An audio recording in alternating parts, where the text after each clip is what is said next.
Hey everybody, Brian Zane here with your Great Balls of Fire pay-per-view review. Before I get into the show itself, I do want to talk about the big news events that happened on Friday night, this past weekend. First of all, Austin Aries being released from WWE, which is kind of a surprise. I don't think a lot of people saw that coming. I was reading more about it. It was reported that Austin asked for his release, but now I'm reading more details that maybe that wasn't the case. I'm hearing murmurings that, Austin was let go because of his attitude backstage, which upon doing more research, I found that's not the first time you've heard that sort of thing bandied about Austin Aries, him having kind of a poor attitude backstage. Hell of a worker, and I liked his run here in WWE. I don't think he really belonged in the Cruiserweight division. I think he should have done what he did in NXT, then moved on to the main roster. I felt like he was kind of hampered doing the Cruiserweight stuff, even though his stuff with Neville was top-notch material. So yeah, it's sad to see him go. Personally, he never really did much for me, but I respect him as a worker, and I hope to see great things from him in the future wherever he goes. Then later that night, what some would say was even more interesting news. AJ Styles beat Kevin Owens at the house show at Madison Square Garden to become the new U.S. champion. This creates a lot of buzz for the house show scene. Has a lot of people thinking, oh, maybe anything can happen at the house shows. Maybe it'll happen to the next house show I go to. It's probably not going to happen. This happens like every 2 or 3 years. This is not a recurring thing where these title changes happen at house shows. Don't get your hopes up. It's not going to happen in front of 2,000 people in Reno, Nevada. I'm sorry. It's going to happen in Madison Square Garden or L.A. or Chicago, and that's pretty much it. But this is really exciting stuff. It's got to be really cool for AJ Styles to win the belt at Madison Square Garden, where, a few years ago, who knows if he might have ever had the chance to perform in the hallowed venue of WWE like he did.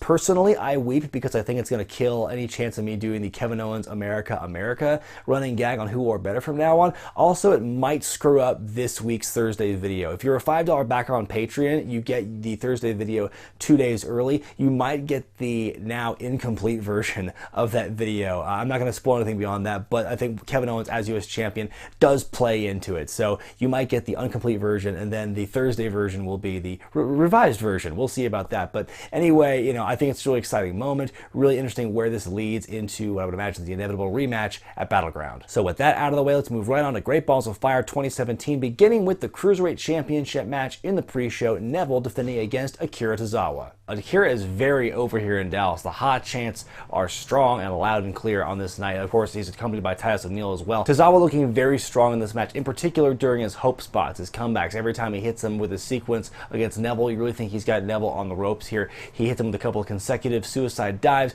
Later on, hits him with a Shining Wizard, a top rope senton splash. He's going to go over the cover, but Neville rolls out of the way. In the scuffle, Akira gets crotched on the top rope by Neville. Neville kicks the rope, which creates a low blow impact on Tozawa. Neville kicks him one more time in the head to win the match and retain the championship. Kind of surprised that Titus was not more of a factor in this match. I know that he's a face manager technically, and so face managers don't usually do the cheating, nefarious stuff that heel managers do, but I'm still kind of surprised that, if not either by intentionally or by accident, Titus would have gotten involved somehow in the match in a physical level. So interested in that respect. We'll see what happens here, because Akira sounds like he wants a rematch, and he'll probably get it. The show officially begins with Bray Wyatt taking on Seth Rollins. Interesting point on commentary I heard by Corey Graves, where he said that Bray was in a must-win situation because as of late he's talked a lot of trash, but he hasn't won a lot of matches. This has to be the first time I've ever really heard a public acknowledgement through the commentators about the fallacy of Bray being portrayed as this evil, unstoppable god, yet he always loses his matches, which has been the common perception of him among the fan base for what feels like forever at this point.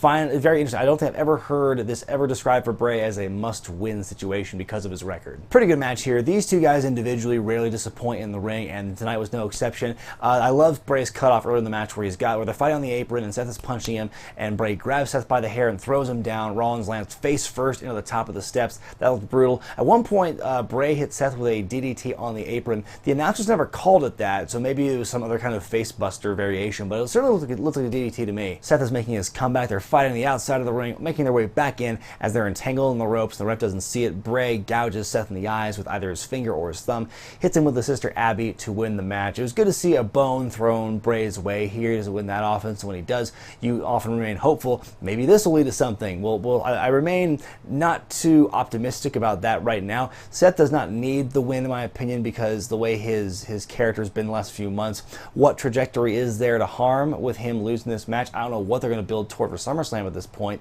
but really, who knows for a lot of the people on the show on Sunday.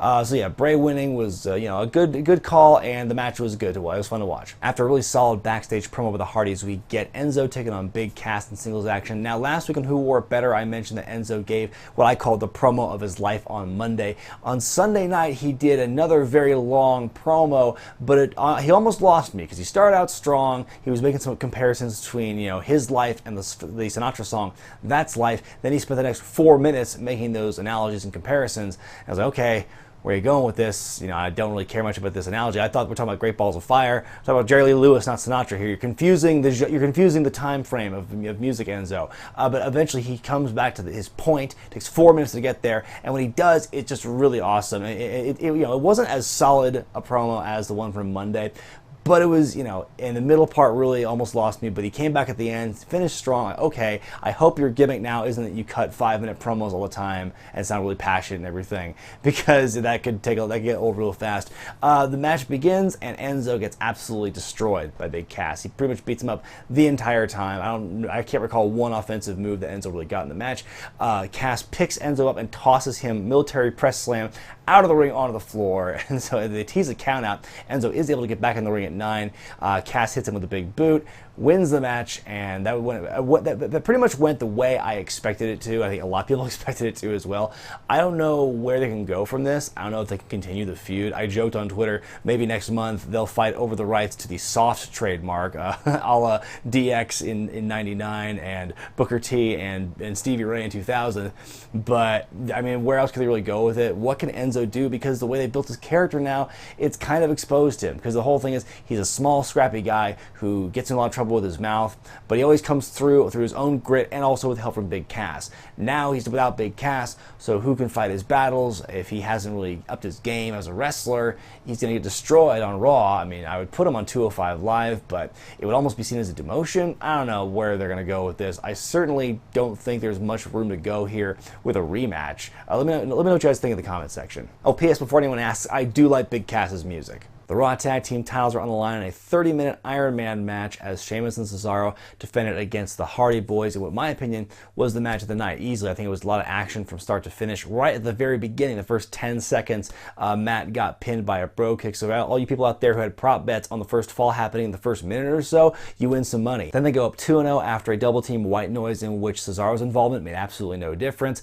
Then up to 2-1 after a twist and fate, 3-1 after a countout, 3-2, tied up at 3-3 after Matt hit Sheamus with a top rope twist of fate. At one point, Matt Hardy got busted open in a pretty gruesome way. I don't know what happened or how he got bleeding.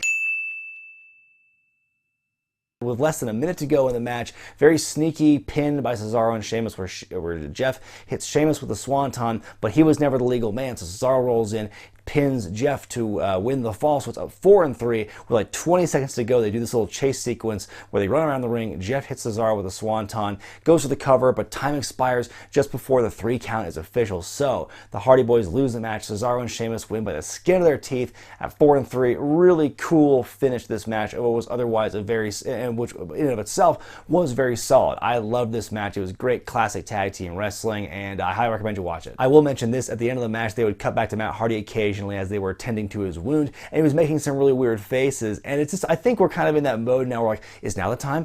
Is he going to become broken now? Oh, is now the time? Like, we don't know, because, oh, he's making some funny faces. Maybe this is the harbinger of him becoming broken. It's not the first time in the last few months he has done that, and I don't know if it's just coincidence or just like we're reading too much into it or what. Just something I thought was kind of funny. Is like, it could be a red herring, but it could be something. Raw Women's title on the line as Alexa Bliss defends against Sasha Banks in what I thought was, again, a very solid match on the Great Balls of Fire pay-per-view. But boy, they sure loved saying Great Balls of Fire tonight, didn't they? Alexa using her double jointedness very early on, having the whole dislocated elbow thing that she did last year on SmackDown against Becky Lynch, and I believe one time before that on TV, so it's the third time now she's used that as a distraction. She used it to distract and get her cut off to elbow Sasha in the face, and boy, Sasha took some big bumps in this match. You know, she was on the apron, got tripped up, and so she took a big back bump right across the apron. Then later, I think she was hit with a backbreaker or something. I forget what the move was, but Sasha, the way she jerked jerked her head back and bent backwards over the spot. It was pretty nasty as well. Alexa even hit a code red or an adios, whatever you want to call it. Hits her with the code red, kick out by Sasha. Sasha comes back in a big way by blocking the twisted Bliss with her knees. Goes with a bank statement, has it in the hold for a while, but Alexa does get the rope break.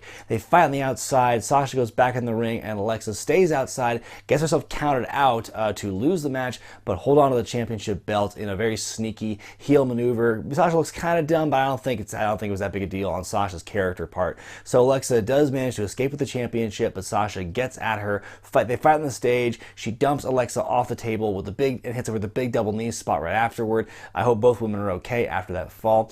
Good match. The finish of the match itself was kind of a downer, but it was made up for by the exciting post-match brawl. Intercontinental Championship match as The Miz defends against Dean Ambrose. The Miz, of course, is flanked by his Miztourage, who basically interfered the entire match. That's the whole story here. They pulled Dean Ambrose out of the ring during the rope rebound attempt, which I thought was pretty funny. The match ends when Bo Dallas, who Jay Biggs, who was watching with me tonight, described as the half-man gang. He hit Dean in the back of the head with what I thought was a chain. That allowed The Miz to hit him a skull-crushing finale to win the match, retain the championship, and there you go. I mean, these guys have wrestled so much in the last several months. I'm kind of sick of watching them. I like them individually, but I'd like to see them move on to something beyond this rivalry that has now spanned 2 brands, SmackDown to Raw. I do like the Miztourage, though. I especially like Bo Dallas. I think this is a nice evolution in Miz's evil, just douchebag character. Ambulance match. Roman Reigns takes on Braun Strowman. This match was just a continuation of the brawls they've been having for the last several weeks and last several months.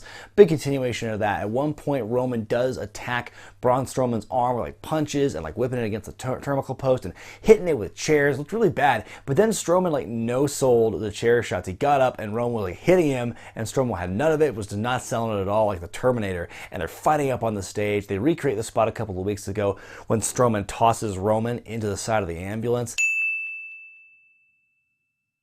But Roman keeps fighting back. He hits Strowman with an LED light or something and goes for a spear, but then Strowman, he roadrunnered him. Basically, he jumped out of the way, and Roman speared himself into the ambulance. Strowman closes the doors. So Strowman wins the match, and Roman emerges from the back of the ambulance, spears Strowman, and kind of in a similar vein to what happened in the Women's Championship match, although this one on a much more violent scale. He assaults Strowman, throws him in the back of the ambulance, closes it up, drives off, and then they jump to this, it's a very obvious jump cut to this, pre-recorded video where Roman's just sitting in the ambulance, looking in the mirror, and we're all just going, yeah? Then what? And so then he backs the ambulance up, and they don't show you what he's backing into for the longest time. I was like, oh no, he's backing into the something, the whatever. It could be an ice cream stand for all we know. Who knows? He winds up backing the ambulance into the back of a semi-trailer, causing the back end of the ambulance to basically implode. He staggers out of the ambulance. Kurt Angle walks up like, the fuck, dude? You just killed a guy. What are you doing?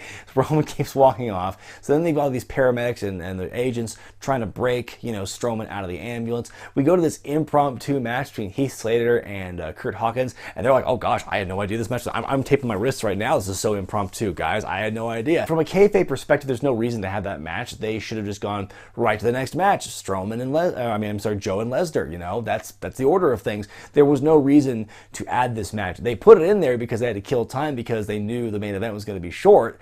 But it was just it felt weird to me they were doing that match. And by the way, Heath Slater won that match. In case you were curious, a minute in, they cut to the backstage to see all the paramedics coming with the jaws of life, extracting Strowman out of the ambulance. You hear the bell ring, and Heath Slater's announced the winner. And meanwhile, they're getting Strowman out. He staggers out of the ambulance, covered in blood, and he's fighting off the paramedics, and he wanders off into the distance, into the fog, like he was Sasquatch and no one's following him. It was very interesting segment. It was kind of interesting spin on the fact that he was able to get up under his own power and walk away. We've seen stories like this. We've seen these kind of things happen in the past, and so it's really showing Braun as Jason Voorhees, unkillable beast. As far as Roman goes, people are asking, oh, is he going to be prosecuted, for what he did and all this stuff, all what he got away with? It's look, ask Rikishi, ask Shane McMahon, and Hulk Hogan. You can do a lot of stuff with vehicular assault in WWE and get away with it. Main event time, Universal Championship on the line as Brock Lesnar defends against Samoa Joe. The action here begins before the match officially does, as Joe jumps Lesnar in the middle of Heyman's intro for him. They fight on the outside, and Joe hits an Uranagi on Lesnar through a table at ringside, so it takes a while for Lesnar to recover from this. this. He gets back in the ring, and the match officially begins. Joe continues to go on the attack, but Lesnar eventually is able to fight out that first coquina clutch attempt after some brawling, some knees and everything. Goes into suplex city mode, hits him with 3 German suplexes. Joe's able to distract the ref and take Lesnar to Dick Kick City. Another coquina clutch attempt after the Uranagi kick out, and then it goes back to Lesnar hitting more suplexes. A total of 6 German suplexes in all. He goes for an F5, but Joe's able to counter out of it, hit the coquina clutch for the 3rd time, has him in it for a fair amount of time. Then Lesnar hops up, puts him in the F5, hits him, 1, 2, 3. Lesnar retains the championship. I don't know how to feel about this match, honestly, because it was really exciting at the beginning because Joe getting the upper hand on Lesnar. You know, it's so cool when you see Lesnar kind of be, you know, backing up and being on the ropes in these kind of matches because his build is so dominant and so destructive. So when you see anybody get the edge on him physically, it's really exciting to see, and this was no exception. I think that Dean Ambrose ultimately put up more of a fight than Samoa Joe did. I don't think it took just one F5. It might have taken one F5.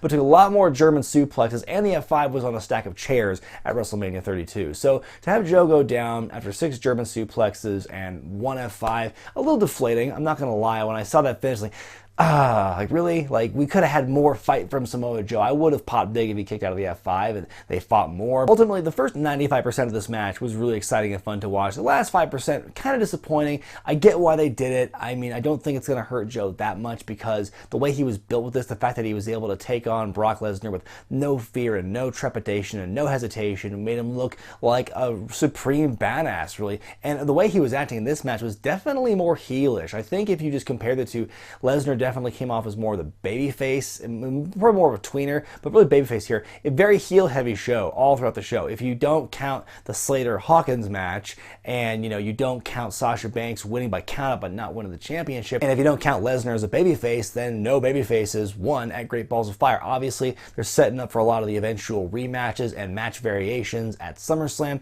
We'll see where that goes. So yeah, the show ended with a big bang with this exciting match, but like I said, the finish, I could have seen one more F5 just to really show how tough Joe was. So that was the first ever Great Balls of Fire pay-per-view. With a name like that, I want to see more of those in the years to come. I'm going to give this show a B grade because I think every match on the card, with the exception of Hawkins and Slater, were good to great. A lot of finishes were very exciting and captivating. Some letdowns, but also some very intriguing stuff and more build towards SummerSlam. In particular, I love the tag team title match, the Iron Man thing. That was great. I love the way that thing wrapped up at the end. The Women's Championship match, except for the finish, was a good match in and of itself, and of course the fallout afterward was also fun to watch. The ambulance match, it was brutal, and say what you will about the ambulance spot, the crash and everything, it just made the show more exciting and more things to talk about really the next day, and so I think it really accomplished its goal there. And Strowman wins, but Roman gets his heat back at the end, but Strowman kind of gets the last laugh because he still wasn't really put away. That's kind of the way I see it.